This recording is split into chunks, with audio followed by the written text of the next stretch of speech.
je vais passer la parole à Nathalie Tamin qui va animer cette table ronde et qui va également nous présenter les différents intervenants. Bonjour à tous. Alors, je remercie d'abord très chaleureusement Nathalie Blanc pour son invitation à participer et à animer cette table ronde. Car c'est toujours pour moi un grand plaisir d'être ici, dans ce lieu qui pour moi est très précieux, entre justement, alors l'école ELS cette fois-ci, mais donc l'IFE et l'ENS, hein, donc pour justement un lieu précieux de rencontre et d'échange et de réflexion entre les chercheurs, les formateurs, les professionnels, et la co-construction en fait se construit aussi ici, dans ces lieux-là. Alors, je vais donc vous présenter rapidement la thématique générale de cette table ronde qui s'intitule « Table ronde premier degré, plurilinguisme et éducation ». Donc demain, effectivement, il y aura une table ronde sur le second degré. Donc là, effectivement, on a 3 mots-clés qui va s'articuler autour de 4 contextes, finalement, que vont incarner ici les 4 intervenants que je vais vous présenter. Alors, par ordre d'intervention, donc on aura d'abord Saskia Munier, donc maître de conférence à l'Université de Grenoble, alors, qui travaille plus spécifiquement sur le contexte LSF, bilinguisme. Alors, je la présente tout de suite. Donc, elle est maître de conférence depuis 2007 en sciences du langage. Elle a travaillé, son doctorat a porté sur les questions de surdité, plurilinguisme et école, dans une approche sociolinguistique et didactique des bilinguismes d'enfants sourds de CE2. Et elle travaille sur les questions de bilinguisme sourd dans ses dimensions sociolinguistiques, donc les textes de loi, les discours des acteurs de terrain, et ses dimensions sociodidactiques. Elle observe le contact des langues dans l'espace classe. Donc, c'est des regards croisés afin de mieux comprendre les mécanismes en jeu de la mise en place d'une éducation bilingue pour les enfants sourds en mettant en relief les principaux freins et moteurs. Donc là, ça sera un contexte qui s'inscrit justement aussi dans cette école ELS qui a voulu donner de la visibilité aussi à ce contexte-là et qui sera d'ailleurs repris par Isabelle et Steve demain dans la Flashcom, demain après-midi ou demain matin, je ne sais plus. Donc du coup, qui complétera sous un autre aspect ce que Saskia nous présentera aujourd'hui. Le deuxième contexte sera présenté par Marie-Odile Mersandoz, donc, qui est chargée d'études au Centre Alain Savary, donc à l'IFE, l'ENS, donc, qui présentera plus spécifiquement le contexte d'éveil aux langues en UPE2A, dans la première partie en tout cas de la table ronde. Donc pour la présenter, elle est actuellement chargée d'études, comme je l'ai dit, professeure des écoles et formatrice. Elle a suivi un parcours universitaire en sciences du langage à Grenoble, orienté vers la sociolinguistique et la didactique du plurilinguisme. Donc son parcours professionnel mixte en France, au Sri Lanka, au Vanuatu, au Mexique et au Brésil a pour fil conducteur l'enseignement et la formation en français langue étrangère, langue seconde, langue de scolarisation, donc, et la construction de l'altérité dans des contextes sociaux très variés. Donc, le troisième intervenant est Frédéric Ancio, donc maître de conférence HDR à l'ESP de Guadeloupe. Et donc, il nous présentera le contexte d'enseignement bilingue français-créole au premier degré en Guadeloupe. Alors, donc si je fais aussi la petite présentation, c'est pour leur permettre de gagner du temps tout à l'heure sur leurs 8 minutes. Donc, en Guadeloupe depuis 20 ans, enseignant-chercheur à l'Université des Antilles-Guyane depuis 10 ans. Donc Frédéric a soutenu une thèse sur l'enfant, le créole et l'EPS en Guadeloupe.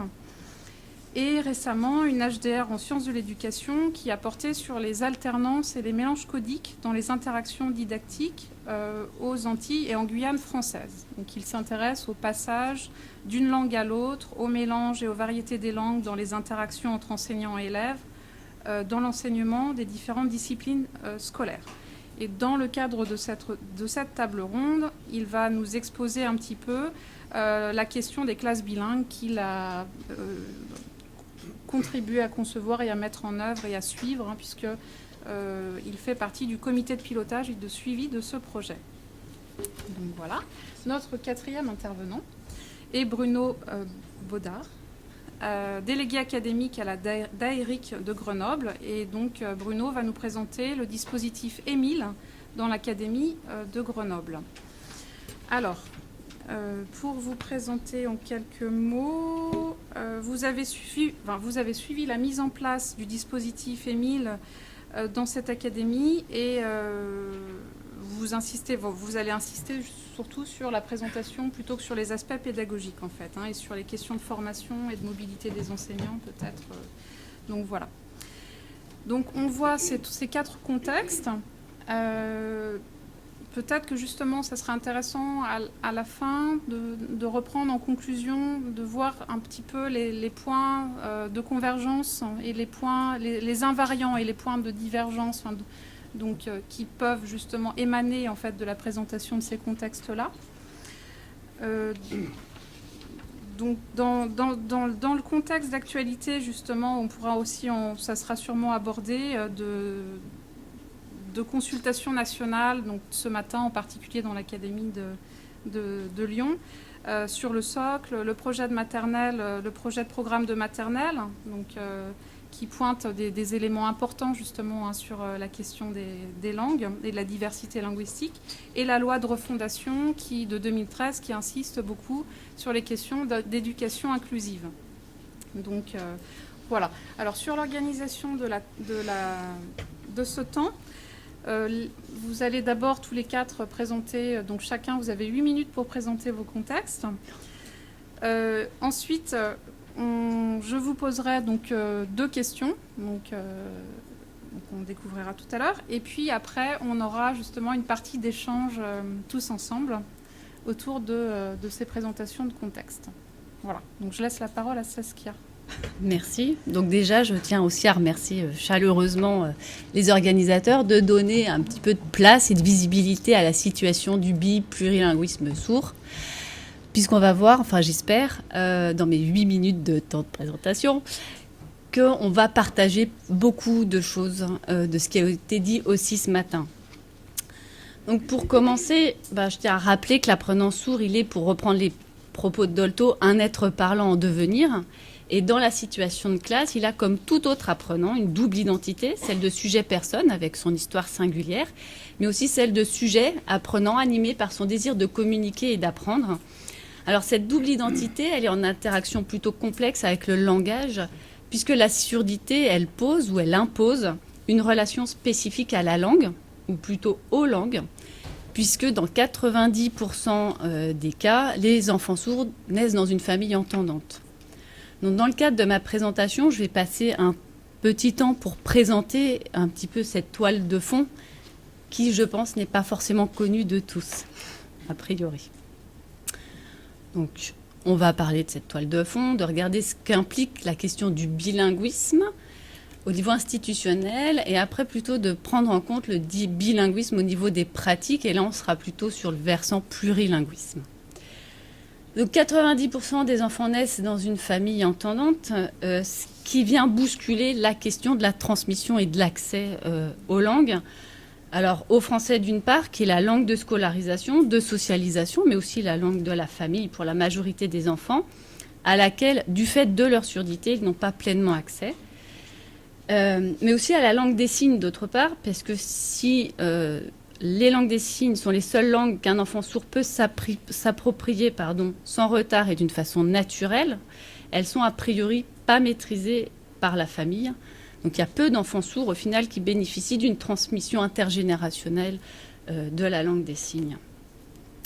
Donc en bousculant la question de la transmission de la langue, elle fait éclater un petit peu aussi les questions ou les concepts de langue d'origine, langue de scolarisation, langue d'intégration, ou langue étrangère, ou langue de référence. Ça fait un petit peu éclater les catégories. On pourra en discuter après, mais je ne vais pas rejouer à essayer de remettre tout le monde dans les boîtes. Donc, dans ce contexte-là, ce qui est important de retenir, donc je vais parler de la langue maternelle, mais il y a des guillemets, parce que je sais qu'elle est discutée, enfin je la discute. Elle est importante parce qu'elle renvoie aux dimensions de transmission et de filiation où s'inscrit et se construit en filigrane la détermination de l'identité de l'enfant. Et cette question-là, elle est un petit peu essentielle et fondamentale en contexte de surdité. Donc je vais vous reprendre les propos de Dunant-Sauvin et Chavillaz, qui dit que les caractéristiques d'identification sont dépendantes de la vision qu'ont les parents de la déficience de leur enfant et des choix pédago-thérapeutiques sous-jacents proposés. Il peut y avoir d'emblée choix d'une rencontre avec la communauté sourde, mais cette rencontre n'est pas aisée. Cette communauté est souvent inconnue, méconnue et surtout non reconnue comme minorité linguistique. La langue des signes y occupe une valeur centrale, mais au lieu de marquer la culture aux yeux de l'entendant, elle marque avant tout la surdité. Donc c'est assez inévitablement qu'à la question de la langue qui doit être présentée en premier à l'enfant sourd, il y a deux réponses radicalement opposées qui s'affrontent depuis plus de 4 siècles. Donc je vais remonter un petit peu loin. Donc la question de l'oralité sourde, elle est vraiment au cœur d'un conflit idéologique séculaire. Et c'est dans l'espace classe et scolaire, puisque ce n'est pas au sein de la famille que se pose cette question de transmission, c'est dans l'espace classe qu'est relégué ce conflit.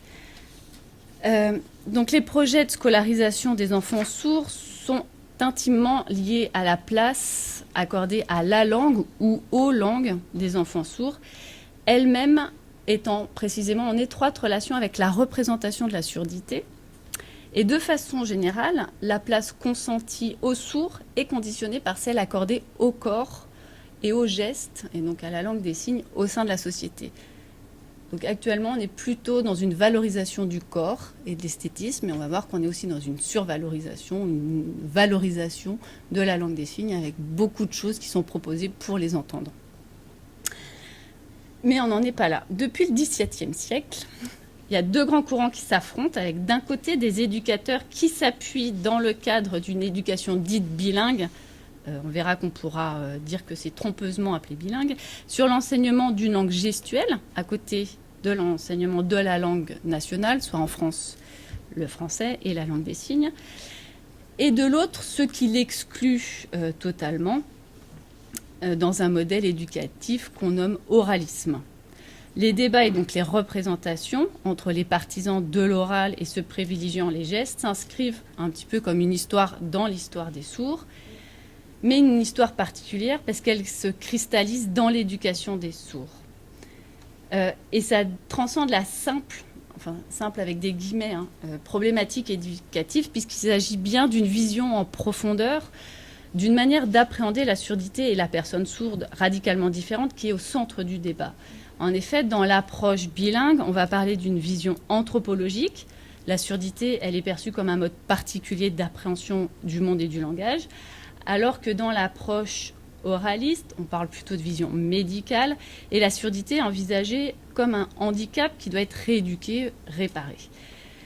Donc au fil des siècles, parce que je parlais du début, mais on ne va pas voir tous les autres siècles, sous couvert de la recherche, en 8 minutes c'est un peu juste, de la recherche de la meilleure pédagogie à adopter auprès des sourds, les méthodes pédagogiques ont été ajustées, remaniées, développées, pour finalement, au tout final, s'articuler autour de 2 pôles, ou plutôt de 2 oralités. L'oralité vocale, donc le français oral, VS, parce qu'on est dans de la tension, du conflit, la langue des signes française. Mais la controverse pédagogique entre le signe et l'oral et les représentations du sourd qui s'y attachent s'inscrit dans le débat anthropologique, finalement, fondamental, sur le langage en ce qu'il distingue l'homme de l'animal. Donc on est dans des tensions extrêmement vives. Et ces antagonismes vont, sous forme d'assignation plus ou moins contraignante, générer 2 figures figées du locuteur sourd, celle d'un locuteur parlant, un sourd oral, sourd parlant, et à côté, celle du sourd signant, ou traditionnellement appelé sourd muet, mais qui ne renvoie à rien. Donc il me reste 1 minute. Ces regards monolingues et monomodaux de l'oralité sourde ont été construits et sont largement entretenus par l'ambivalence des textes de loi de l'éducation nationale. Donc c'est là où on rejoint la question de l'éducation nationale et de la place de ce contact de langue actuellement. Donc la question, avant de parler des textes et des avancées, que je garderai pour la première question, je les connais moi déjà, les questions. Donc je connais un peu les réponses. Je voulais juste vous renvoyer un petit peu ce qui peut se passer ou ce qui peut se construire dans l'espace classe entre les représentations sociales, les assignations identitaires et l'espace didactique, en rendant la parole à deux intervenants autour justement de ce contact ou cette représentation du sourd ou de la personne sourde. Alors moi c'est écrit tout petit, je ne peux pas lire. Alors c'est une enseignante entendante qui, en parlant des enfants sourds, me dit « Je pense vraiment que ça se passe à travers l'expérience. Plus ils entendent la langue, plus ils l'entendent à travers un phrasé naturel, plus ça va leur venir. Je pense que c'est à travers l'expérience et l'écoute. Beaucoup d'écoute. » Donc là, en fait, on s'aperçoit qu'on est presque à la limite du déni de la surdité, puisqu'en fait, l'enfant dont on parle est sourd, quand même. Donc on peut continuer à lui dire des choses, à penser qu'il entend, mais il restera sourd. À côté de ça, j'ai une autre enseignante. Alors, cette enseignante, elle travaille dans une école oraliste. L'autre enseignante travaille dans une structure bilingue. Oh, voilà, mince. Donc, je vous laisse lire. Je peux pas avec le micro, là.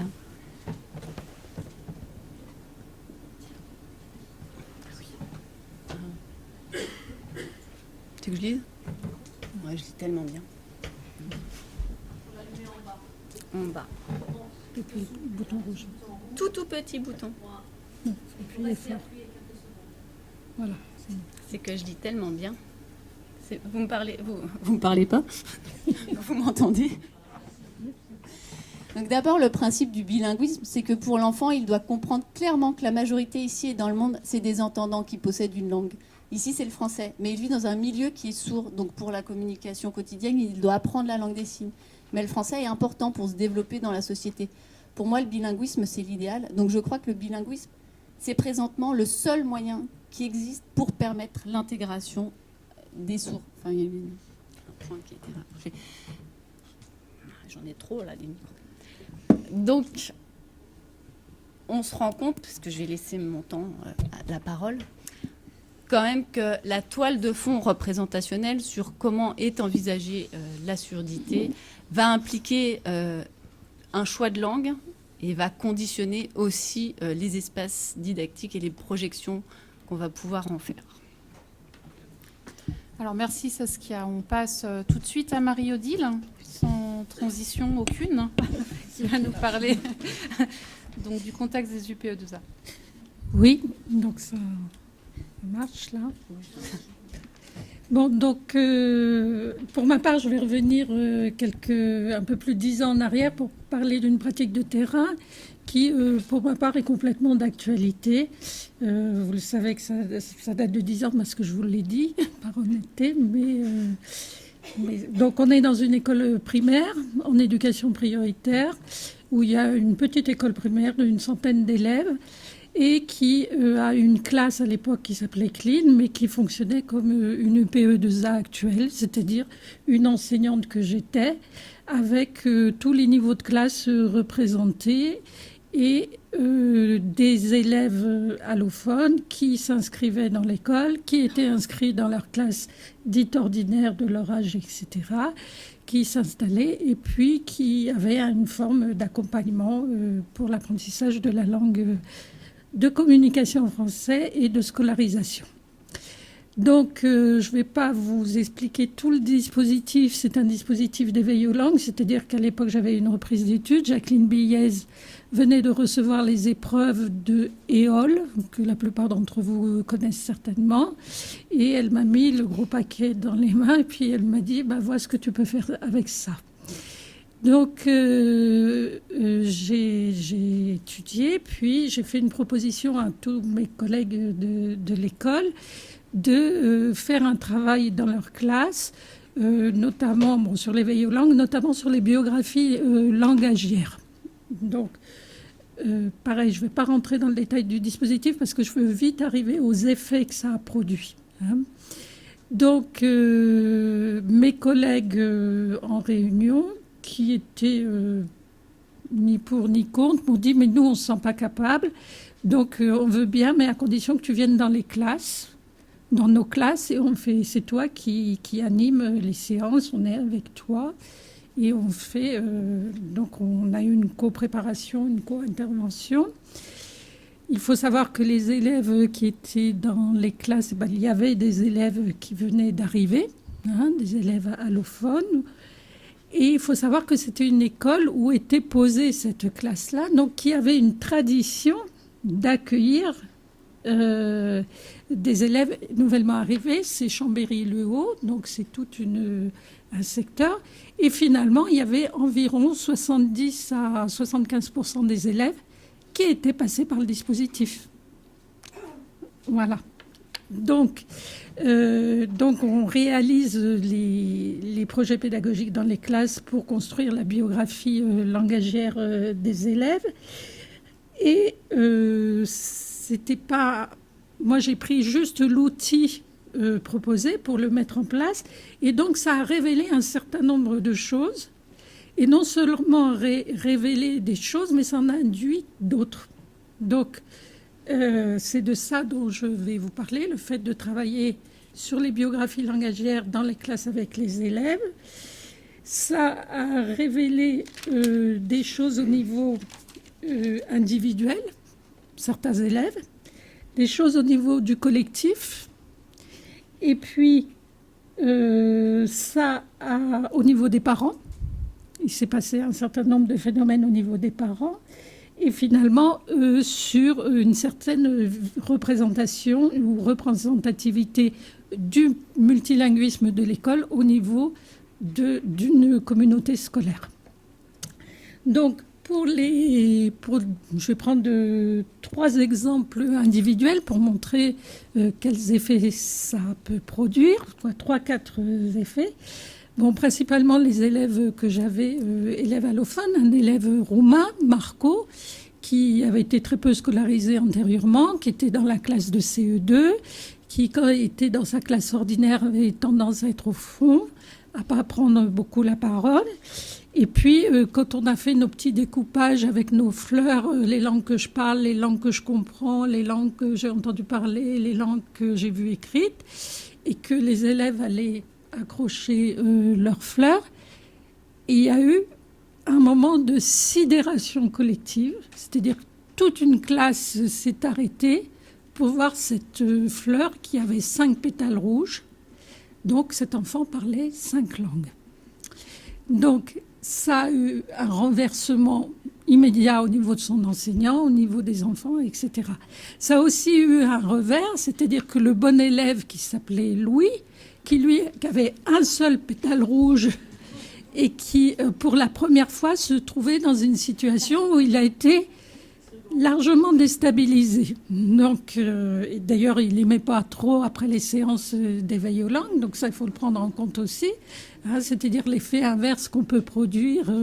Simplement, bon, ça a été dépassé et accompagné, etc. Donc là, quelque chose pour Marco qui fait que c'est à ce moment-là qu'il a été, on peut dire, réellement accueilli dans la classe, même si ça faisait 1 mois et demi ou 2 mois qu'il était là. On va prendre le cas d'Amal, qui était une petite enfant au CP, qui avait du mal à rentrer dans l'écriture. Et là, le poids du regard de son enseignante sur cet enfant, au moment où l'enseignante a été dégagée finalement de l'animation de la classe, où elle a pu s'approcher de cette petite fille, et qu'elle a vu que cette petite fille, soi-disant, de son point de vue très en difficulté, mais qui parlait berbère, arabe, marocain et français, l'a fait complètement basculer sur l'idée de compétences cognitives de cette petite fille. Kemfong, alors ça c'est intéressant, c'est plus une fratrie, c'est-à-dire qu'il y avait le petit frère qui était en CP et la grande sœur qui était en CE2.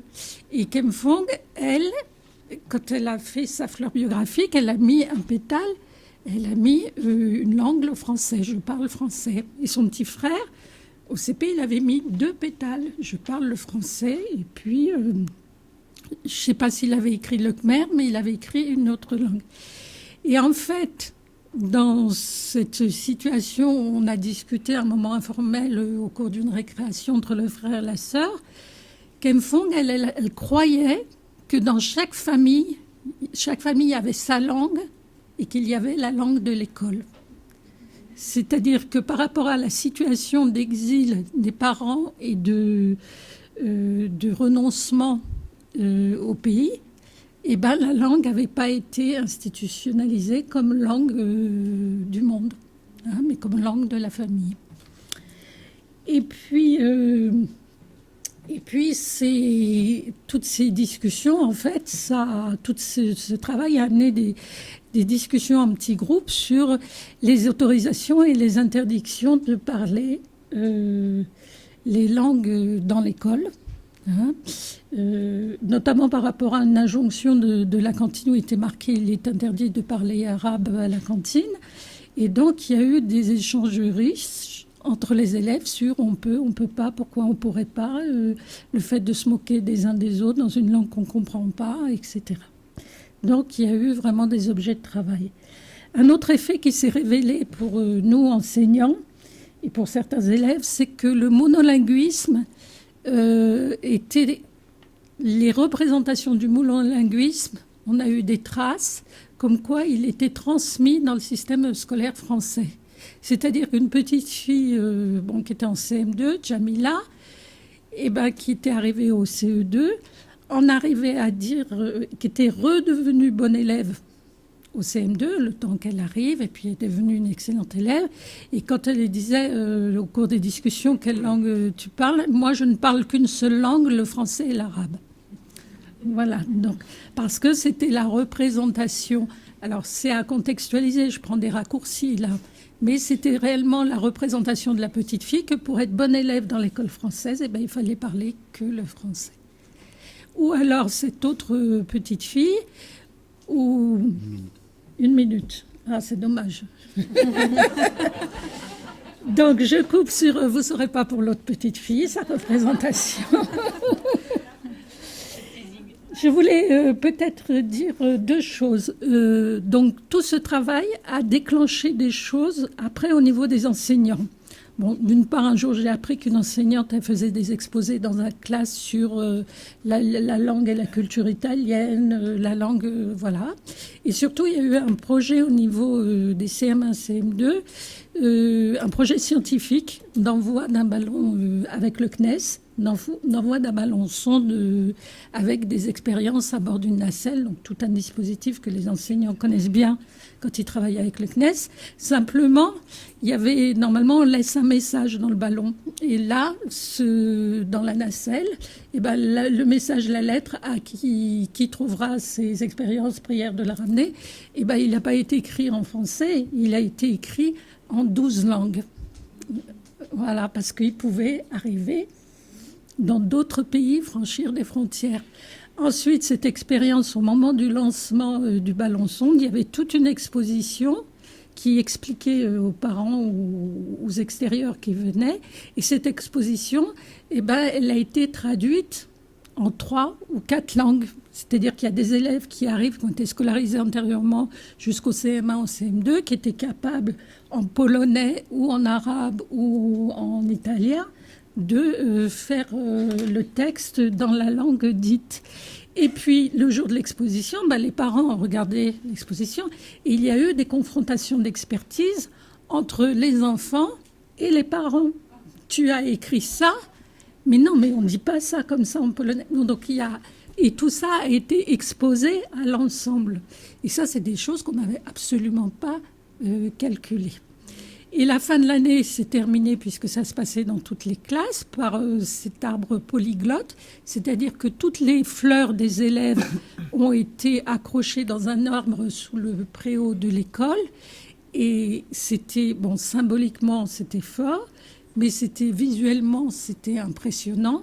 Et ça mettait, pareil, en jeu toutes les langues avec lesquelles les enfants étaient en contact, hein, celles qu'ils connaissaient, celles qu'ils comprenaient, celles qu'ils avaient vues écrites, dont ils avaient entendu parler.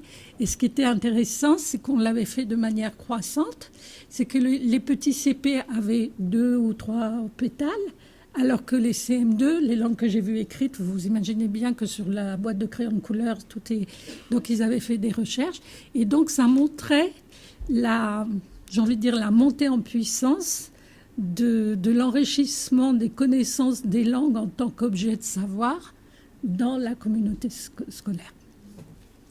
Merci Marie-Odile. J'ai passé combien ? Frédéric, à toi. Alors bonjour à tous et à toutes. Alors je vais vous présenter un projet qui a été mené sur les classes bilingues français-créole en Guadeloupe au premier degré.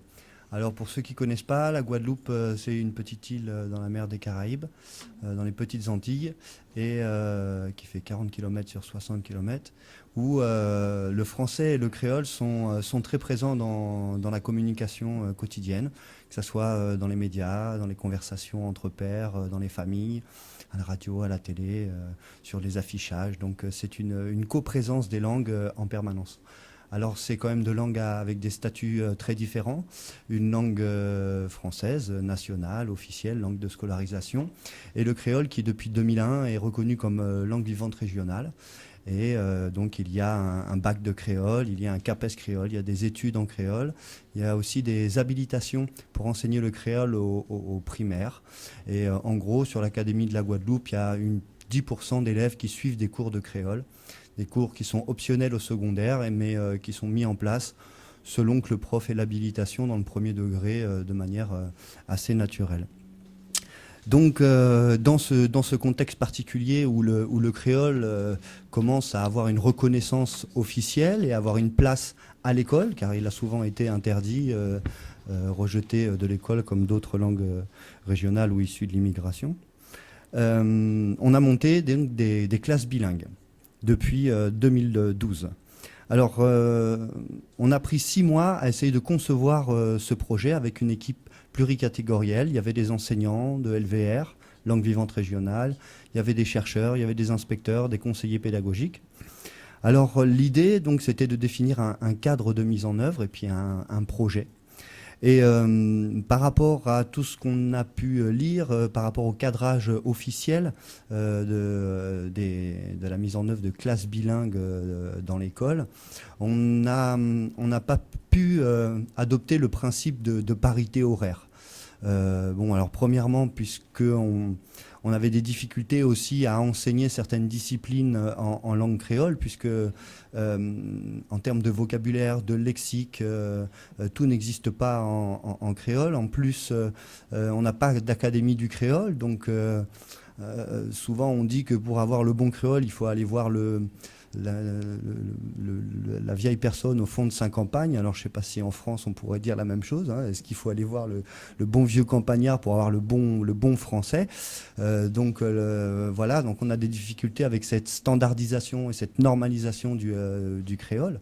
Et puis il y a aussi des textes de loi qui interdisent d'enseigner une discipline non linguistique uniquement en langue régionale. Donc on est donc parti non pas sur une parité quantitative comme monsieur Gaillot nous l'a expliqué ce matin, sur une comptabilité des langues, mais au contraire sur une parité qualitative. Autrement dit, les deux langues ont le droit d'être utilisées en permanence par les élèves, par les enseignants, quelle que soit la discipline. Donc cette orientation pédagogique, ce modèle, correspond finalement à la place des langues dans la société. C'est véritablement une sorte d'adéquation entre le passage d'une langue à une autre qu'on peut avoir dans les conversations privées, qu'on a voulu instaurer à l'école, avec bien sûr des formes intermédiaires, des mélanges de langues. Hein, on parle de français régional, hein, et avec cet objectif bien sûr d'aller vers les normes, hein, les normes scolaires en tous les cas, pour les examens. Donc voilà un petit peu ce modèle pédagogique qui repose donc sur 2 types d'alternance. La méso-alternance qui consiste à, dans des séquences, essayer de didactiser la place des passages d'une langue à une autre en fonction de certaines activités, mais aussi la gestion des micro-alternances, c'est-à-dire ces passages spontanés que l'enseignant ou les élèves peuvent avoir au niveau des langues. Donc voilà, c'est sur ces deux choses-là. Donc sur la mise en œuvre, on a commencé en 2012, donc comme je le disais, avec 2 classes. Et actuellement, on est avec 12 classes. Ça va au niveau de l'horaire? Alors, cette mise en œuvre, elle s'est accompagnée d'une formation des enseignants. Donc, 60 heures chaque année sont dédiées avec des regroupements. On fait du travail en atelier, on essaye de prendre une discipline, d'essayer de voir... on essaye d'aller vers le français et créole pour des notions, tant que sur le plan linguistique. Pour revenir un petit peu à l'exemple de ce matin sur les grenouilles en Guadeloupe, elles font pas de tétard. Donc le mot tétard n'existe pas en créole. On dit gounouille, donc on dit gounouille, mais le mot tétard parce que les grenouilles, elles naissent dans des œufs. Donc alors c'est marrant aussi là comment les lexiques des langues peuvent expliquer aussi leur environnement, le contexte. Ah, vous ne saviez pas que les grenouilles ne pouvaient pas passer par l'état de tétard dans les larves. Alors, donc il y a ça, il y a des choses très intéressantes qu'on essaye de mettre en œuvre sur l'articulation entre des savoirs linguistiques, des savoirs disciplinaires. Sur le suivi, on fait des visites dans les classes avec un chercheur et un conseiller pédagogique, avec des entretiens en retour. On analyse ces 2 aspects, comment sont agencés les savoirs linguistiques, les savoirs disciplinaires. Et puis on fait aussi de l'analyse de pratiques professionnelles, on filme et en groupe on essaye de discuter un peu de tout ça. Donc voilà, ça fait 2 ans, il y a toujours 12 classes, on entame notre 3e année.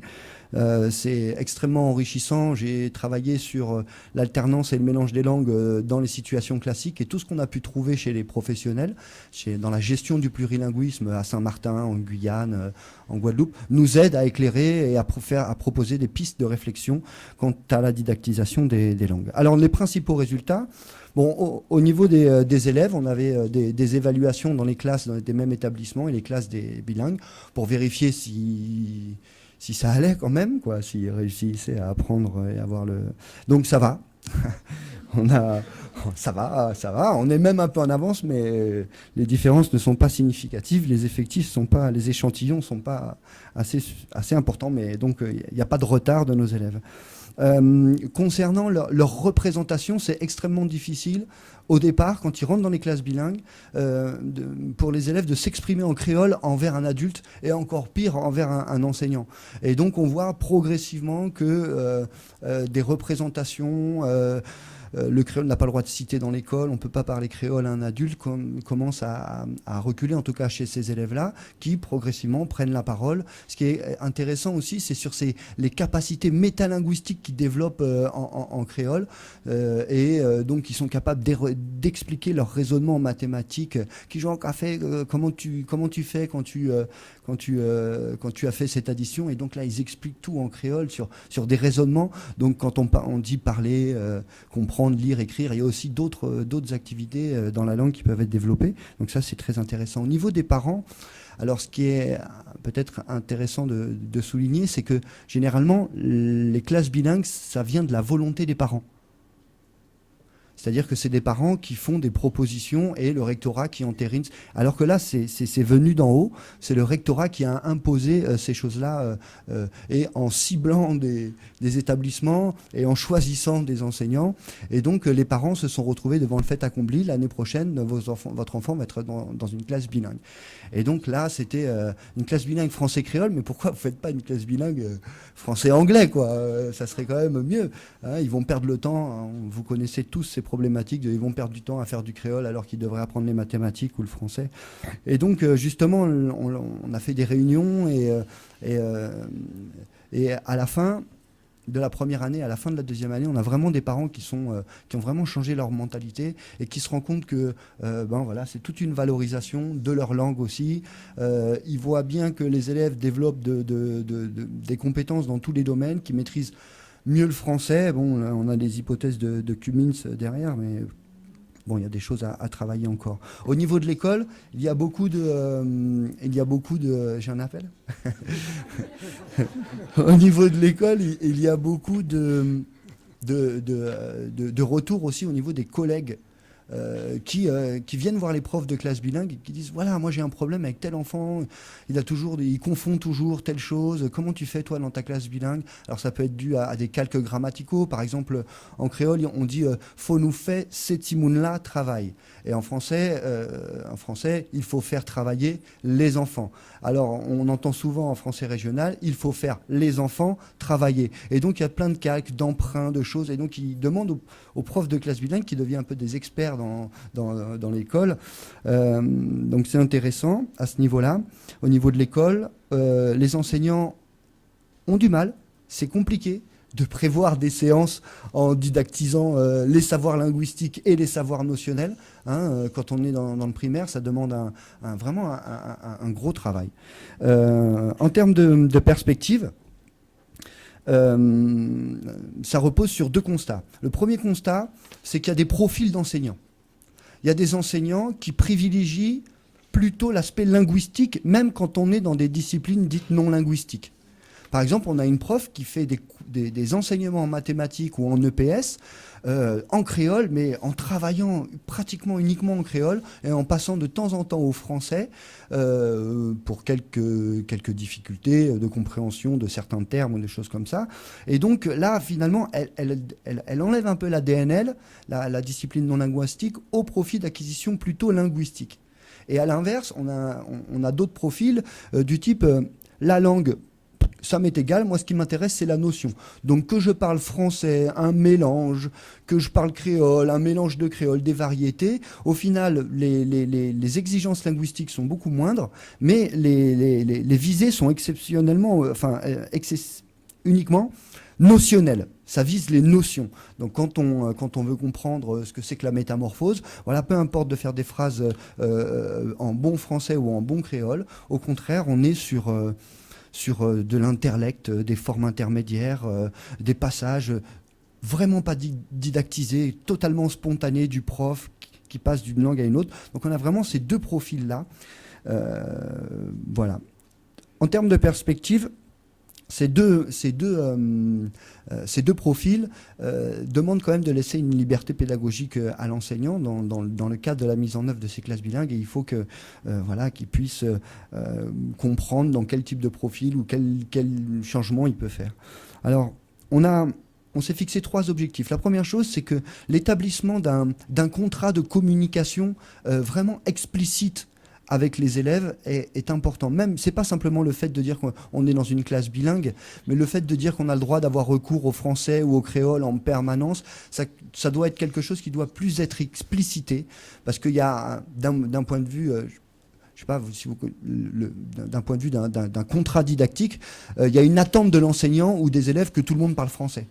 Et donc, il faut essayer de casser un petit peu ces attentes monolingues de l'école, même dans des cadres bilingues.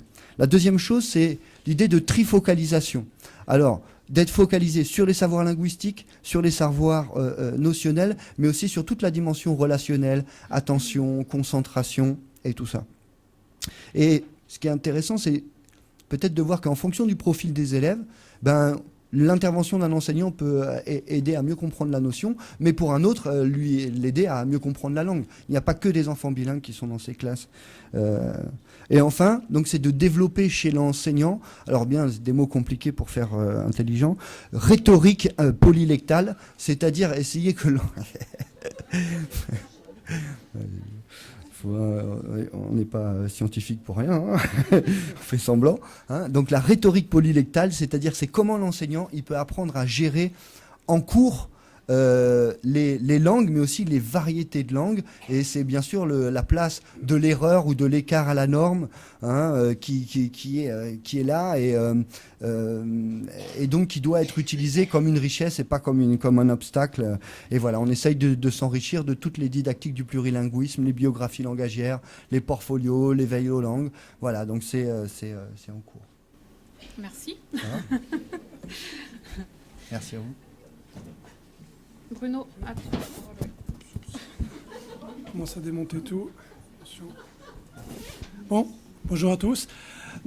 Donc moi je suis Bruno Baudard, je m'occupe des relations internationales du rectorat de Grenoble. Donc forcément, je vais avoir, dans le projet que je vous présente, je vais avoir une approche qui sera celle des relations internationales. Mon objectif était d'abord de démontrer que grâce à l'action des relations internationales dans une académie, on peut peut-être favoriser l'innovation pédagogique. Pour cela, je fais un rapide historique de notre projet. Nous avons monté des classes d'immersion Émile bilingue. Je suis désolé, pas encore en créole, hein, on va en discuter avec le collègue tout à l'heure, mais surtout en anglais dans l'Académie de Grenoble. Et ce projet a démarré à partir d'une proposition de partenariat de l'ambassade de France qui nous a proposé de travailler avec l'UTA. Alors, évidemment, dès qu'on prononce le mot UTA, tout le monde pense à Mormons. Et en général, tout le monde a peur. Et moi, je dis, chouette, les Mormons. Pourquoi ? Parce que les Mormons, ce sont tout simplement ceux qui ont 80% de la population ayant un passeport et donc étant quasiment bilingues et possédant l'université qui, au monde, enseigne le plus de langues au monde, 66 langues à l'université de Brigham Young. Donc, pour une fois, cet aspect religieux qui peut, pour certains, être effrayant, nous a séduit de ce point de vue-là, linguistique en tout cas. D'accord ? Alors, bien évidemment, on est dans un État qui est laïque et qui a mis des barrières autour de ça, et donc il n'y a pas de problème à ce niveau-là, je tiens à rassurer tout le monde. Notre objectif était aussi le suivant. Il était de répondre en 2009 à une commande du ministère sur le programme Jules Verne. Alors, quand on est d'Aréique et qu'on prononce le mot de Jules Verne, en général, on a les cheveux qui se hérissent sur la tête, que c'est un programme qui était très difficile à mettre en place. Néanmoins, je pense qu'avec ma collègue Evelyne Baudeux, qui est de l'Académie de Nancy-Metz ici dans la salle, on a réussi à faire en sorte que ce programme trouve une justification pédagogique intéressante. La première a été évidemment d'aller se rendre compte sur place de ce qui s'y passait. L'UTA a mis en place, grâce au sénateur John Huntsman, qui a été par la suite nommé ambassadeur en Chine par Barack Obama, a mis en place un système d'immersion dont la visée était, pour 2015, d'environ 30 000 élèves en classe d'immersion sur une population qui équivaut à celle de l'Académie de Grenoble, qui est de 3 millions de personnes. 30 000 élèves, c'est à peu près l'ensemble des élèves qui font du chinois en France. Donc je ne sais pas si vous voyez, la proportion est considérable dans un État comme celui-ci. L'enseignement, évidemment, se fait d'abord en espagnol, surtout beaucoup en chinois, pour les raisons économiques et la fascination pour le chinois et la fascination économique qu'ont les Américains, qui à mon avis n'est pas forcément totalement justifiée, mais aussi le français, pour des raisons qui sont essentiellement aussi des raisons économiques. Le département d'État américain ayant d'ailleurs versé plus de $2 millions à l'UTA pour évaluer les bénéfices du système en voulant faire de cet État l'État où on apprend les langues, y compris pour tout ce qui concerne les agents secrets et le travail sur les critical languages. Voilà. Donc le français en fait partie et nous, notre point de vue à nous, c'était de voir comment on pouvait répondre à cette volonté d'enseigner le français en Utah, à savoir que vous connaissez tous la question louisianaise où il y a une véritable histoire et environ 3500 à 3700 élèves font du français en immersion. L'Utah va bientôt dépasser ce quota uniquement par la force politique. C'est-à-dire que c'est la plus forte progression d'enseignement en immersion de français au monde. Donc on est sur un véritable enjeu stratégique chez eux, il nous fallait y répondre. L'Académie de Grenoble ne pouvait pas à elle seule détacher des enseignants, et Dieu sait si c'est assez compliqué de nos jours de détacher des enseignants, y compris dans notre zonage à EFE. Donc, il a fallu s'entourer de certains collègues pour pouvoir répondre à cette demande, et en même temps, la valoriser. Comment la valoriser ? La valoriser, c'était, à nos yeux, partir d'un principe, qui n'est pas forcément d'ailleurs exact, mais qui en tout cas nous a animés dès le départ, c'était celui d'envoyer des enseignants, 1 an ou 2, voire 3, un peu comme dans le programme Codophile avec la Louisiane, travailler en immersion dans des classes d'immersion bilingues françaises et en même temps vivre dans un milieu anglo-saxon américain et bénéficier d'un surplus de formation en langue, en choisissant évidemment des gens qui au départ avaient déjà un niveau intéressant en langue. À leur retour, ces enseignants, on leur trouve une place dans ce qu'on peut appeler des écoles Émile ou immersion qui n'existaient pas. Donc qu'il a fallu inventer, qu'il a fallu trouver, dans lesquels il a fallu se battre pour pouvoir tout créer et donc tout inventer, puisque maintenant le dispositif est ouvert sur 4 départements, les 4 départements Haute-Savoie, Savoie, Drôme et Ardèche, bientôt l'Isère, qu'il recouvre une réalité de plus de 500 élèves sur une vingtaine de classes. Donc on est dans une expérimentation, j'allais dire, relativement solide. la collègue de Nancy, c'est un peu plus limité, c'est sur une école, avec un certain nombre d'enseignants qui sont d'ailleurs présents dans la salle, mais on pense pouvoir développer ce dispositif.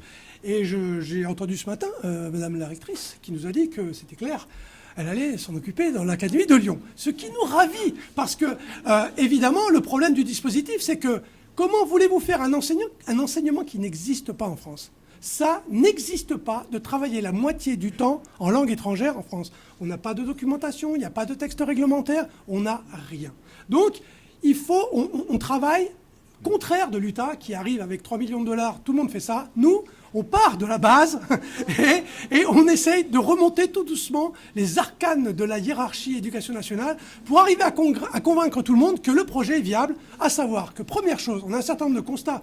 Les enseignants, les professeurs des écoles, et moi je suis le fils d'une ancienne institut de la République, donc je sais de quoi je parle, ont grandement progressé, notamment dans leurs compétences en langue étrangère. On n'a pas du tout les mêmes profils, et on a des profils totalement atypiques, et voire pratiquement surréalistes dans l'éducation nationale, quand on voit le profil des professeurs des écoles. Il y a une richesse qui est considérable, considérable. Cette richesse, elle est totalement inexploitée. Elle demande à être accompagnée, à être formée, elle demande à être encadrée. Ces enseignants, pour la plupart, puisque ça ne leur apporte rien de particulier, ce sont des gens qui sont extrêmement volontaires et qui veulent donner une couleur différente à leur enseignement. Le fait de pouvoir aller travailler dans un autre pays, comme les États-Unis, où il y a un enseignement en immersion, leur permet de travailler la langue dans un contexte immersif et donc de capter ces fameuses techniques dont je parlais ce matin, qui étaient des techniques sur d'autres façons d'enseigner, et de sentir, de ressentir au plus profond de leur tripes cette façon de travailler sur l'immersion. La gageure est évidemment que ça ne peut pas être symétrique. C'est évident qu'on peut envoyer quelqu'un pendant 3 ans aux États-Unis, il ne saura pas forcément mieux parler anglais. D'accord ? Ça, c'est un plus pédagogique, c'est un plus linguistique, mais ça dépend des personnalités. Hein. C'est clair que ce n'est pas systématique, ce n'est pas absolument obligatoire de le faire, mais c'est une richesse de formation qu'on peut très bien utiliser et sur laquelle on a un retour avec nos enseignants qui est absolument positif. Les premières évaluations nous montrent que les résultats avec les élèves, donc ça va de la grande section de maternelle, moyenne section même, jusqu'au CM2, pour l'instant, avec des élèves qui ont commencé, notamment en Ardèche, à arriver au collège, en faisant une DNL particulière dès la 6e, eh bien, cette expérimentation, on est en train de la construire. Elle est forcément imparfaite. L'éducation nationale ne peut pas répondre à tout. Néanmoins, l'enthousiasme et l'audace, dont nous parle souvent notre recteur bien-aimé, l'audace, elle est là. Et donc, forcément, cette audace, il faut qu'on travaille dessus pour arriver à pousser et à faire en sorte qu'on ne puisse pas attendre 20 ans qu'une nouvelle circulaire arrive sur quelque chose. Donc, on est effectivement dans une expérimentation qui fait partie de la CARDI, la cellule académique qui s'occupe de toute l'innovation et de l'expérimentation. On est suivi avec Nathalie Blanc, que je remercie encore une fois pour son ouverture d'esprit, sa disponibilité sur ce genre de projet. On est suivi par les IPR, par les inspecteurs de l'éducation nationale. Les IPR, ce sont les inspecteurs pédagogiques régionaux de matière dans le secondaire, puisqu'il faut bien évidemment qu'on poursuive le travail sur le secondaire. Attention, sur le secondaire, les détachements à l'étranger sont beaucoup plus difficiles parce qu'il y a une perte de poste avec une difficulté pour retourner. En revanche, on a déjà travaillé sur des programmes Erasmus+, où on arrive à avoir des financements pour pouvoir permettre aux enseignants d'aller se former, d'aller faire de l'observation pour pouvoir enrichir leur technique pédagogique. Il y a une véritable appétence. En tout cas, on a un recteur qui nous soutient énormément. On a d'autres académies qui sont intéressées. Moi, je me fais l'avocat depuis des années de ce système qui, dans mon esprit, était un système qui permet d'utiliser les ressources humaines sans qu'il y ait un coût supplémentaire pour l'éducation nationale, c'est-à-dire une véritable mise en œuvre, un petit peu d'ailleurs comme on le fait en Guadeloupe, une véritable mise en œuvre à partir des compétences de nos enseignants, et que ces compétences, il faut les valoriser, il faut les appuyer, les aider, et les mettre en musique en les encadrant d'un certain nombre peut-être de textes réglementaires qui n'existent pas. Ils existent en Belgique, ils existent en Espagne, qui sont des partenaires qu'on va visiter très fréquemment et qui nous donnent beaucoup, beaucoup d'espoir pour la suite. Mais en tout cas, ce qui est certain, c'est que ce dispositif, pour l'instant, fonctionne. Il n'est pas totalement abouti, il est expérimental. Et on aspire à son développement dans des modalités qui seraient d'ailleurs à négocier. C'est-à-dire que ce n'est pas forcément une obligation et une finalité que de vouloir avoir un cadre très rigide du 50-50. Ce n'est pas du tout le cas, d'ailleurs l'Ardèche ne l'applique pas. Et toutes les variables intermédiaires feront que quoi ? Bien que nos enfants, qui sont en difficulté, qui ne soient pas en difficulté, ils resteront de toute façon avec quelque chose de nouveau, d'acquis, qui sera une certaine maîtrise, on va viser le niveau A2 dans certaines compétences et dans certaines zones du langage, d'une autre langue. Bien évidemment, l'anglais, c'est notre cible numéro 1, mais ce n'est pas la seule. On vise aussi l'italien en Maurienne, on vise aussi le chinois, parce qu'il n'y a pas moyen d'ouvrir une section internationale de chinois sur Grenoble, puisqu'il n'y a pas de résidents chinois.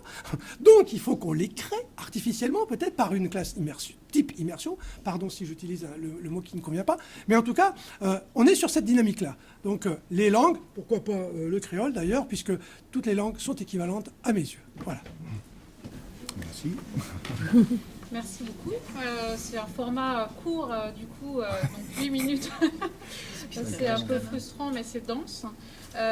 Du coup, là, on va passer tout de suite aux 2 questions. Et vu l'heure, je pense qu'on va... Est-ce que vous m'avez... Le retour que vous m'avez fait, je pense qu'on va scinder les 2 questions. Enfin, pas les scinder, mais les...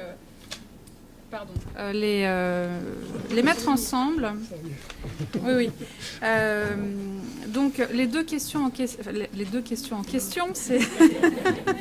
étaient... donc, la première, c'était ce que je voulais vous demander. Quel changement, en fait, vous avez pu constater ces dernières années concernant la gestion des langues dans le premier degré, dans vos contextes de formation respectifs et dans vos contextes professionnels respectifs. Donc, les changements, sans détailler lesquels. Et la question qui allait avec, enfin, je vous avais dit représentation pratique, institutionnelle, etc. La question qui allait avec, c'était quels sont les problèmes ou les difficultés aussi rencontrées dans ces différents contextes. Donc là, en fait, la parole est libre. Organisez-vous. Je vais la prendre. Il y a longtemps que tu n'as pas parlé. Il y a très très longtemps que je n'ai pas parlé. Et puis j'ai même osé pas trop dépasser. Donc je la garde, pas trop. Donc, en contexte de surdité, il y a eu beaucoup de changements institutionnels. Donc, la langue des signes a été interdite pendant plus de 100 ans. En 2005, elle a été reconnue comme langue par l'État français. Donc, c'est quand même pas rien. En même temps, elle est un petit peu quand même présente dans les textes de loi. Et c'est vrai que cette reconnaissance, et puis une loi en 2008 qui est apparue, va permettre de réétablir ou rééquilibrer le français et la langue des signes dans l'espace classe. En tout cas, dans ce que l'éducation nationale tente de mettre en place. Alors juste, dans un tout premier temps, en regardant en 93, on parlait déjà de communication bilingue en contexte de surdité. Mais dans cette situation-là, la langue des signes a été présente, mais uniquement en association en français. Ce qui était quand même assez ambigu et ce qui montre que la langue des signes n'avait pas une reconnaissance pour elle-même et que seul le français permettait quand même une réussite sociale, un accès à la culture. Donc la langue des signes, elle était complètement désinstrumentalisée, elle était juste, on ne sait pas trop quoi. Donc la loi de 2005 qui invite et qui reconnaît la langue des signes va redonner un petit peu, va rééquilibrer les choses, mais comme le deuxième extrait l'indique, en fait, l'inversement de la vapeur est peut-être un peu trop puissant, puisque dans la loi, le français apparaît comme un complément nécessaire, important. Cependant, les jeunes sourds, ayant fait le choix d'une communication bilingue, ne seront pas évalués sur ces composantes-là et donc on pourra ne pas l'enseigner systématiquement. Donc en fait, dans ce rééquilibrage, c'est l'oralité, elle va être pensée à travers la langue des signes et que dans le bilinguisme, c'est langue des signes pour la langue orale et français écrit uniquement. Et effectivement, dans les pratiques et dans les dispositifs bilingues qui en découlent, c'est exactement ce qui est proposé. Donc on est dans une éducation oraliste quand on a de la langue orale vocale, mais dès qu'on veut de la langue des signes, on va être dans une éducation bilingue où il y aura une il n'y aura pas la présence de la langue vocale. Ce qui pose problème puisque 90% des enfants sourds naissent dans une famille entendante. Donc le fait que des parents vont faire le choix d'une éducation bilingue, enfin non, c'est juste pas possible. Donc en fait, on peut penser au départ que c'était une bonne chose, que institutionnellement le regard, la prise en compte du bilinguisme, de la langue des signes soit faite. Mais comme il y a une véritable difficulté à prendre en compte l'ensemble du répertoire langagier de l'enfant, qui est composé de la langue vocale, la langue des signes et le français écrit, cette difficulté de penser toutes ces composantes fait qu'en fait, on met les langues en concurrence et en général, c'est quand même toujours en défaveur de la langue des signes. Donc il y a des changements qui pouvaient être positifs, mais qui, dans la manière dont ils sont faits, fait que ça devient une difficulté. Les politiques inclusives rendent encore plus difficile la question de l'enseignement bilingue, puisque la majorité des parents souhaitent que leur enfant soit dans une école de quartier traditionnelle, normalement en fait. Donc ça, c'est aussi une avancée, mais pour le contexte et le handicap de la surdité est finalement un frein. Et puis, une dernière chose, il y a une véritable valorisation, fascination actuelle pour la langue des signes. Il y a de plus en plus de cours qui sont donnés à des entendants. Je ne sais pas si des gens autour ici dans cette classe en font, ou si des parents pratiquent le baby sign, qui est l'utilisation de signes dans l'éducation des enfants entendants. Donc il y a une véritable fascination, valorisation, voire survalorisation, qui se fait surtout en faveur des personnes entendantes. Et effectivement, dans le cadre et dans la toile de fond représentationnelle et historique du contexte de surdité, ne touche pas encore, mais on peut croiser les doigts, les enfants sourds.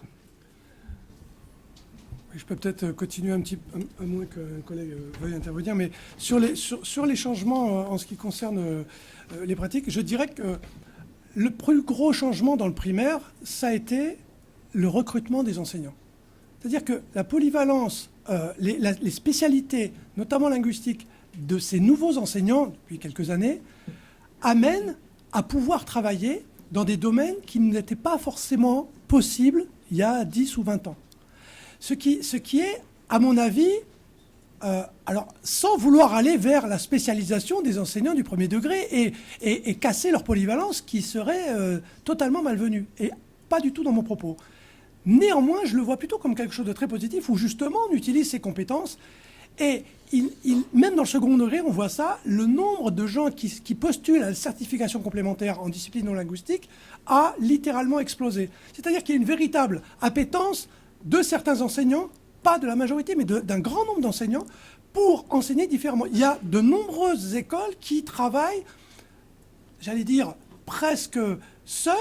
Un enseignant dans sa classe a envie de faire plus de langues. C'est très fréquent de rencontrer ça. Il le fait tout seul, ou elle le fait tout seul, sans demander rien à personne, et en faisant très souvent du très bon travail, sans aucun problème.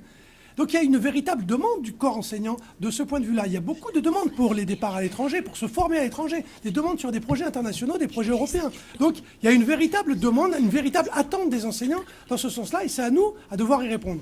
Néanmoins, on est quand même dans une difficulté sur les représentations. Et la difficulté que soulignait M. Gaillot ce matin, elle est au plus haut niveau. La représentation de ce qu'est l'enseignement dans une discipline non linguistique, si je parle de quelque chose en anglais, je fais de l'anglais, donc je ne fais pas du français. Donc je suis moins bon, je n'y arriverai pas. Comment est-ce qu'ils vont avoir leur bac et avoir leur Rolex avant 50 ans? C'est pas possible. C'est ça le problème. Je suis peut-être en train de gâcher la vie d'un enfant parce que je lui fais cours en anglais. C'est beaucoup plus compliqué. Ça, c'est vraiment le plus gros frein dans toutes les institutions, au niveau des parents, au niveau de l'ensemble de la collectivité, à essayer de montrer que si on fait cela, je veux dire, j'ai déjà répondu, comment est-ce qu'en Utah, des élèves qui n'apprennent pas à lire et le font uniquement en chinois finissent par arriver à écrire et à lire en anglais? Magic, d'accord? C'est la magie de l'immersion. Alors j'exagère un peu pour faire rire tout le monde, mais c'est pas du tout, c'est pas si caricatural que ça. Parce que c'est ce qui se passe quand même.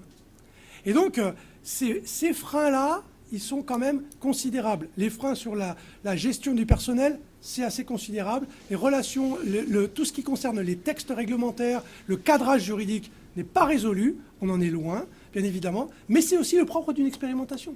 C'est l'idée de démontrer, regardez ce qu'on fait. Est-ce que vous pensez vraiment que ça ne marche pas? Venez voir, on va vous le montrer. Venez visiter ces écoles. Il y a des enseignants ici qui travaillent chez nous, qui font un travail absolument remarquable parce que, je le rappelle, tout repose sur leurs épaules. Et ils sont vraiment dans une situation de... C'est eux les pionniers de ce genre de choses. Donc, en ce qui concerne ce qu'on appelle aujourd'hui les UPE2A, les changements, je vais être très rapide parce que je voudrais tout de suite basculer sur les leviers, me semble-t-il, sur lesquels on pourrait agir, ou du moins les points de repère quand c'est déjà en œuvre. Donc, les changements, j'ai envie de dire, il y en a eu et puis il n'y en a pas eu. C'est-à-dire ça a été sans arrêt dans une oscillation entre le terrain et les textes officiels. Donc, pour vous situer, j'ai eu ma première CLIN en 79. Donc là, c'était très clair. J'avais une classe, la clé, 21 élèves, 7 ans, 21 ans, X nationalité. Je n'étais pas confondue avec les instituts et les élèves non plus. Tout allait bien, on faisait notre vie, etc. Donc ça, c'était quelque chose... donc d'une ancienne combattante de 79. Sauf que quand j'ai remis les pieds dans ce type de système en 2003, par exemple, mais je les ai remis aussi en 87, et ben ça pouvait perdurer à certains endroits. Donc c'est-à-dire que même si en 2002-2012, les injonctions ont changé, et d'ailleurs je dois dire que celles de 2002, on critique souvent les textes, mais comme celle de 2012, elles ont leurs défauts, on peut les critiquer, mais souvent, ce sont des points de repère pour l'avenir, parce que parfois, le terrain, il est loin du repère du texte. En tout cas, dans ce domaine-là, moi, je voulais dire que la circulaire de 2002, elle est très novatrice et un bon guide pour tout le monde. Simplement, déjà en 87, quand j'étais dans la banlieue parisienne, on fonctionnait déjà en ce qui est UPE2A, c'est-à-dire que c'était vraiment les dispositifs, c'était très local, ça dépendait de l'inspecteur, et puis qu'on fonctionne en ouvert, en fermé, etc. Donc, j'ai envie de dire, donc on peut peut-être encore, j'espère que non, trouver des écoles encore des classes plutôt ghettoisées, mais bon, j'espère que ça n'existe plus. Par contre, moi, je crois que là où je voudrais basculer, c'est sur 2 points. C'est que pour les élèves, comme pour les enseignants, c'est parce que, comme on dit au Centre Alain Savary, les problèmes des élèves, ce sont aussi les problèmes des enseignants. Ou là où rencontrent les enseignants des problèmes, c'est parce que leurs élèves en ont. Donc, on ne peut pas dissocier problème d'élèves, problème d'enseignants. Et donc, 2 points.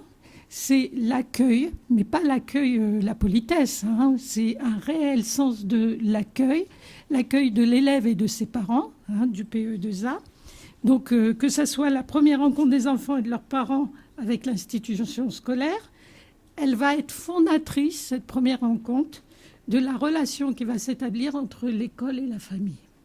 Hein, de même qu'à l'école maternelle, en toute petite section, la première année, elle est fondatrice dans ce qui va se nouer entre la famille et l'école. Et ben, cette première rencontre, elle est fondatrice. Donc, elle a, je ne vais pas détailler, mais elle a intérêt à être pensée. Et le deuxième point, pour ne pas trop prendre la parole, hein, je pourrais développer une autre fois sur l'accueil de la famille et de l'élève, sur la relation de parité d'estime entre adultes, entre enseignants et parents.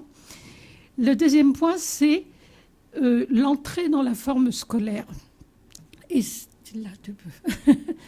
l'entrée dans la forme scolaire, elle ne relève pas uniquement des enfants allophones, elle est valable pour tous les enfants, d'autant plus ceux qui sont éloignés de l'école, qui peuvent être des enfants de situations de grande pauvreté ou autre. Et là, nous empruntons le travail de Patrick Rayou, qui, pour entrer dans la forme scolaire, il faut appuyer sur 3 points. L'aspect cognitif, donc à l'école, on apprend, c'est ce qui relève de la cognition. À l'école, il y a des pratiques culturelles et des transmissions culturelles. Et à l'école, il faut construire un certain type de comportement pour être un sujet qui s'engage dans la tâche scolaire. Pour ce faire, il est difficile d'être dans une école où vous êtes mis à l'écart, le cas de certains élèves allophones, où vous n'êtes rien, parce qu'on ne reconnaît pas votre pluralité linguistique et culturelle. Il y a donc nécessité pour développer une identité positive. Et c'est sur 3 leviers, quels que soient les élèves, c'est ce en quoi les élèves UPE2A, comme d'autres élèves, donc particulièrement en éducation prioritaire, où on s'attache à ces points-là pour aider les élèves à réussir, qui sont les 3 points d'appui pour entrer dans la forme scolaire. Le dernier point que je voulais, que j'aurais dû dire avant aussi, c'est qu'il y a 2 ans, on avait aussi fait une table ronde ici, où on avait mis en vis-à-vis l'école internationale de Manosque, donc proche de ITER, donc une certaine population étrangère, donc où il y avait le plurilinguisme de fait. Et puis, des collègues qui sont peut-être déjà arrivés ici, l'école ou le quartier de la Duchère à Lyon, qui est un quartier en difficulté. Et où on avait travaillé en table ronde sur les différences et voir s'il y avait des invariants. Et dans les différences, au niveau de l'accueil des élèves allophones, dans une école internationale telle que Manosque, le premier objectif, c'est qu'il n'y ait pas de rupture dans la scolarité de l'élève au niveau de ses apprentissages disciplinaires. La tendance dans un quartier comme la Duchère, c'est qu'on va résoudre le problème de la langue et puis après, il va continuer à apprendre. Et rien que cet état de fait de départ, on crée un phénomène de rupture dans les apprentissages. On n'aide pas à faire les passerelles, les liens qui sont nécessaires. On fait un espèce de sas, comme s'il y avait un sas par lequel il fallait passer pour continuer sa scolarité. Et je pense que rien que cet état de fait peut nous aider à réfléchir sur comment travailler avec ces élèves. Bon, juste en termes de changement, je vais rejoindre un petit peu les 2 collègues, même les 3. Sur le plan institutionnel, tant qu'à faire, sur le plan institutionnel, il y a eu beaucoup de changements. En tout cas, je vous parle de la place de la langue créole en Guadeloupe. Donc sur le plan institutionnel, beaucoup de changements. Je voudrais juste par exemple souligner la loi pour la refondation de l'école de 2013, qui dit quand même que tout enseignant peut avoir recours à la langue régionale dès lors qu'il peut le mettre à profit pour son enseignement. Tout enseignant du primaire et du secondaire, quelles que soient les disciplines, alors que dans la loi précédente, c'était que le primaire et que pour l'apprentissage du français. Ça veut dire autrement dit que tout enseignement, dans un contexte où il y a une langue régionale, est potentiellement bilingue, en tout cas tel que nous on le conçoit. Sur le plan sociétal, beaucoup de changements aussi sur la place du créole, sur le plan scolaire, sur le plan universitaire, et c'est vraiment au niveau des familles qu'il y a un souci, sur les représentations. Les parents antillais, bon, c'est pas caricatural et c'est pas tout le monde, mais ils disent à leurs enfants « en jadi ou pas parler créole ». C'est-à-dire qu'ils utilisent le créole pour dire à leurs enfants de ne pas parler le créole. Autrement dit, les enfants, ils apprennent le créole, mais ils apprennent à ne pas le parler. Ils apprennent les règles d'usage et ils apprennent le créole. Donc ça, c'est vrai qu'il faut, je ne sais pas, en termes de formation, d'information des collègues, des chercheurs, des politiques, les familles sont coupées un petit peu de tous nos discours, de tout ce qu'on dit aujourd'hui. Trouvez-moi un parent d'élève qui est au courant de ça, quoi. Sauf des enfants qui ont éventuellement vécu ça, mais les enfants peut-être, mais les parents... Enfin bon.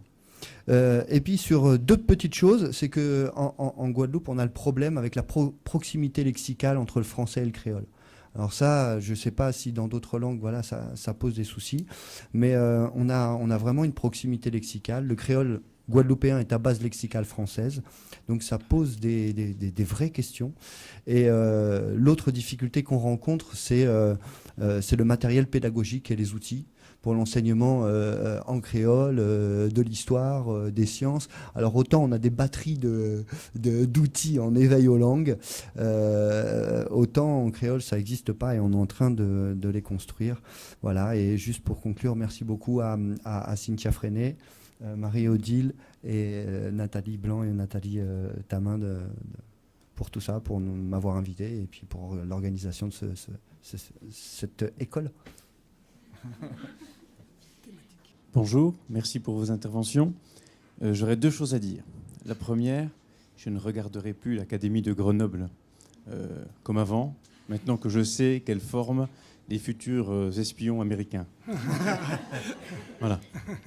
La deuxième est plus sérieuse. Je m'aperçois en écoutant les uns et les autres qu'on parle peu du plurilinguisme en maternelle et des soucis que ça peut poser. Et je voulais simplement signaler que dans l'Académie de Besançon, avec le CASNAV et avec l'Université de Franche-Comté, on est en train de réfléchir à la mutualisation des pratiques, également à la production d'un certain nombre d'outils pédagogiques qui nous permettront, en tout cas on l'espère, ma foi, de traiter de la question du plurilinguisme de manière peut-être plus sereine que ce qu'elle est actuellement. Voilà. Merci beaucoup pour cette question. Je trouve que je sais qu'il ne faut peut-être pas répondre, mais c'est exactement ce vers quoi on voudrait aller, c'est-à-dire que les problématiques des enseignants de classe normale, de CASNAV ou de classe bilingue sont vraiment, elles sont pas très loin et il s'agit vraiment de mutualiser tant les formations que les outils.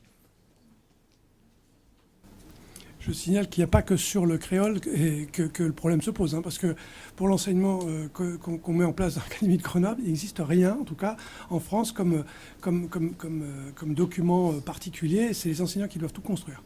Donc ça, bon, on est en train de travailler. Canopé nous a proposé d'éditer quelque chose, mais bon, faut qu'on le fasse. D'accord. Donc c'est un petit peu compliqué actuellement, et on n'a pas de matériel à utiliser autre que le cerveau et la sueur de nos enseignants. Alors Jean-Luc Vidal, je suis formateur au CASNAV de Lyon. Par rapport à la question des parents et du partage du discours, juste, on en a parlé aussi dans les ateliers, avec les flashcoms de ce matin. C'est parfois effectivement, c'est un paramètre complètement essentiel, et peut-être le petit souci à l'éducation nationale, c'est qu'on n'a pas une énorme culture de la relation école-famille, alors que justement le thème du plurilinguisme, par excellence, réclame une association, un partenariat et en même temps une espèce de co-formation, parce que finalement les enseignants sont guère moins avancés sur la question du plurilinguisme et des avantages que les parents, mais je pense que c'est vraiment une dimension essentielle. Alors est-ce que vous avez travaillé les uns ou les autres avec le dispositif d'ouvrir l'école aux parents par exemple, ou qu'est-ce qui pourrait exister pour qu'on se saisisse de cette question de la place des parents dans ces changements de paradigme en fait? C'est quand même notamment en Guadeloupe, on est sur un passé qui est très très lourd, quoi. Partout, en France aussi d'ailleurs, hein, c'était très violent, c'était de l'humiliation, c'était de la honte, c'est des choses que nos parents, nos grands-parents ont vécues et qui sont très ancrées. Et là aujourd'hui, on vient avec un nouveau discours. On ne peut pas se permettre juste de changer de discours, hein, comme disait Marie-Odile Sandoz aussi ce matin. Il faut penser cette dimension-là. Vous avez raison, de toute façon, même avec l'anglais qui paraît la langue la plus évidente et la plus plébiscitée par tout le monde, et notamment par les parents, pour l'apprentissage, certes, mais un projet comme on l'a mené et qui, je pense, doit, sur le fond, ressembler un petit peu à ce que mon collègue fait en Guadeloupe, dans une autre dimension, mais il y a des comparaisons intéressantes. Il a fallu précéder cet accompagnement par une très forte explication. On ne peut pas, même dans l'école, au niveau de directeur, de l'équipe enseignante, de l'IEN de circonscription, des IPR qui sont en charge des collèges avoisinants. Déjà, mettre en place la structure interne à l'éducation nationale n'est pas évidente. Ensuite, avec les parents d'élèves, les enseignants parfois ont du mal à communiquer sur ça. Donc je sais que je me suis beaucoup déplacé pour aller effectivement essayer de répondre. Les conseillers pédagogiques aussi font un travail considérable sur le terrain pour parler, expliquer, justifier parfois des choses sur lesquelles nous n'avons pas nous-mêmes les réponses, puisque nous sommes quand même, il faut le dire, dans une expérimentation qui est moins bornée que celle de mon collègue, qui correspond plus à quelque chose de plus écrit. Voilà. Alors moi, je vais prendre la parole pour rebondir parce que l'approche, je suis au Centre Adolphe Savary, responsable du dossier relations école-famille. Et l'idée, c'est aussi pas rentrer dans des phénomènes de stigmatisation, mais plutôt globalement. C'est-à-dire que un des enjeux, c'est le regard, mais pour tous, c'est le regard que les enseignants peuvent porter sur les parents. Hein, et les manières d'être parents, il y en a autant qu'on puisse imaginer. Et nous sommes souvent tentés de penser ou de laisser entendre que certaines façons d'être parents seraient meilleures que d'autres. Alors, et que faire vivre l'idée qu'il y a des manières d'être et de faire parents avec ses enfants qui sont inscrits dans une culture ancestrale, mais pas culture culturaliste d'autres, hein, culture française, culture paysanne, culture urbaine, culture...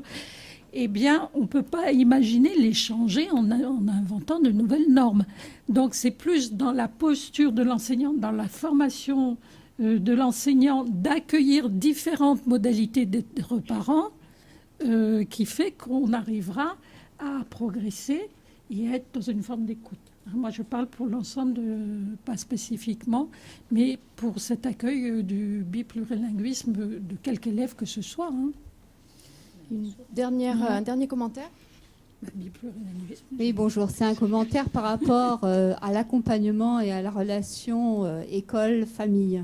Donc, moi, je fais partie de l'inspection de Nancy-Metz où a lieu encore maintenant un projet d'immersion en anglais à 50% pour les élèves de CP, CE1 et CE2, on peut dire, et à 40% pour les élèves de CM1. Donc, la première année, on a dû faire face aussi à une certaine angoisse des parents. Et sur l'académie de Nancy-Metz, le corps enseignant, les lycéennes, les conseillers pédagogiques dont nous faisons partie ont soutenu le projet autant qu'on a pu. Et on a essayé justement de pallier à cette réserve et accompagner les parents jusqu'au point de proposer aux parents de la formation en anglais pour les aider à lire les consignes qui étaient écrites en anglais dans les cahiers. Et on l'a fait toute l'année et les parents étaient ravis, oui, il faut le dire. Ouais. Merci beaucoup. Pour moi, ça croise... Pardon. Je peux aller au bout de la phrase ? Le mot de la fin, Marie-Odile ? Je ne sais pas si c'est le mot de la fin, mais c'est là où il y a des croisements qui se font, c'est-à-dire que école, immersion ou pas immersion, après, globalement, on s'interroge quel est le rôle des parents par rapport à la scolarité des enfants. Est-ce que c'est finalement d'externaliser vers les parents certains apprentissages de l'école où certains enfants vont être plus favorisés que d'autres parce que certains seront déplacés au cours d'anglais, etc. Donc c'est un autre débat, mais il me semble que quand on implante des dispositifs, il faut aussi le resituer dans le contexte général de l'ensemble des enfants et la question des inégalités scolaires. Pardon, Madame Blanc. Merci. On va s'arrêter.